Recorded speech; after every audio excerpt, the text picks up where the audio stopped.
नमस्कार दर्शक मित्रों, मैं हूं दीपा मिस्त्री और आप देख रहे हैं गोल्ड सिटी न्यूज। वलसाड़ जिले में बाहर से शिक्षकों को शामिल कर अन्याय किया जा रहा है। 235 में से 117 सीटों पर शिक्षकों को प्राथमिकता दी जा रही है। ऑनलाइन आवेदन को लेकर शिक्षकों में हंगामा।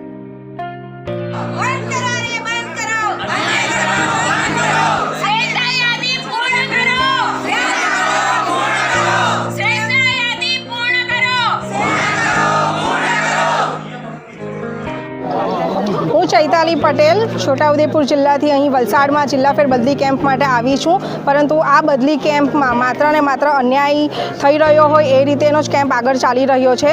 જ્યાં શ્રેયાંતા યાદી પૂર્ણ થાય તે રીતે જ તો પછી જ ઓનલાઈન કેમ્પ કરવાનો થાય છે, પરંતુ 50% અગ્રતાના ધોરણે લેવાનું હોય અને તેમ છતાં પણ જેમ જીઆરમાં સ્પષ્ટ ઉલ્લેખ કરવામાં આવેલ છે કે શ્રેયાંતા યાદી પૂર્ણ થાય એ પછી જ ઓનલાઈન કેમ્પ કરવાના હોય છે, પરંતુ અહીંયા 90 જગ્યા હોવા છતાં પણ શિક્ષકોને જગ્યા ફાળવવામાં આવતી નથી અને અન્યાય રીતે થઈ રહ્યો છે। એટલે અમારી બધાની માંગણી કે જેટલા પણ શિક્ષકો અહીંયા 300 જેટલા શિક્ષકો બાકી રહી જાય છે, અમે કેમ્પ રદ કરવાની માંગણી કરીએ છીએ બધાના તરફથી। બોલો કેમ્પ રદ પૂરી કરો, પૂરી કરો, અમારી માંગે પૂરી કરો, બંધ કરો, બંધ કરો, અન્યાય કેમ્પ બંધ કરો, બંધ કરો, બંધ કરો, અન્યાય કેમ્પ બંધ કરો, બંધ કરો, બંધ કરો, અન્યાય કેમ્પ બંધ કરો। બદલીનો કેમ્પ ચાલી રહ્યો છે તેના વિશે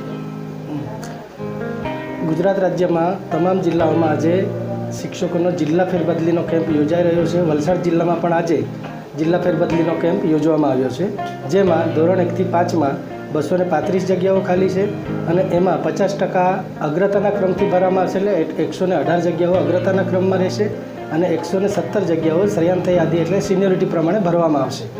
અને 6 થી 8ની અંદર ભાષા, ગણિત અને સામાજિક વિજ્ઞાન એમાં પણ 50% શ્રેયાંતા યાદી અને 50% અગ્રતાના ક્રમથી જગ્યાઓ ભરવામાં આવશે। પરંતુ 16/11/2024ના રોજ લેટેસ્ટ અને અદ્યતન પરિપત્ર વડી કચેરી ગાંધીનગરથી કરવામાં આવ્યો છે કે અગ્રતાના ક્રમમાં જો 118 જગ્યાઓ હોય અને જો એના કરતાં ઓછી અગ્રતાની અરજીઓ આવેલી હોય અને જે જગ્યાઓ ખાલી રહી છે એ ખાલી જગ્યાઓ ઓનલાઈનથી ભરવા માટેની સૂચના આપવામાં આવી છે। એ કેમ્પ પાછળથી રાજ્ય સરકાર તરફથી યોજવામાં આવશે। અત્યારે શિક્ષકોમાં વિરોધનો સૂર જોવા મળી રહ્યા છે, શું છે સમગ્ર? હવે શિક્ષકોમાં તો અત્યારે જાણવા મળ્યા પ્રમાણે કે જે જૂના જે ઠરાવ હતો એ ઠરાવ કરતાં આ લેટેસ્ટ નવી સૂચનાઓ આવી અને એમાં જે 50-50%ની વાત એ વર્ષોથી ચાલે છે, પરંતુ કે જે જગ્યાઓ ખાલી રહેવાની છે એ જગ્યાઓ અત્યારે સિનિયોરિટીવાળાને મળી શકે તેમ નથી અને એ અગ્રતાના ક્રમથી જ ભરવા માટેની સૂચના વડી કચેરીથી આપવામાં આવી છે। શિક્ષકોને આ બાબતે જાણ કરવામાં આવી હતી ખરા અગાઉ? શિક્ષકોને તો અત્યારે જૂના ઠરાવ પ્રમાણે જે જગ્યાઓ જાહેર કરવામાં આવી અને છેલ્લે 16/11ના દિવસે જે લેટેસ્ટ સૂચનાઓ આવી એ પછી અમારા જે ગ્રુપ હોય એ ગ્રુપમાં અમે મૂકીએ, પરંતુ દરેક જિલ્લાના શિક્ષકો ઘણી બધી જગ્યાએ જતા હોય છે, એટલે પ્રોપર જિલ્લામાંથી જે માહિતી મળતી હોય એ પ્રમાણે એ લોકો એનું બિહેવિયર કરતા હોય।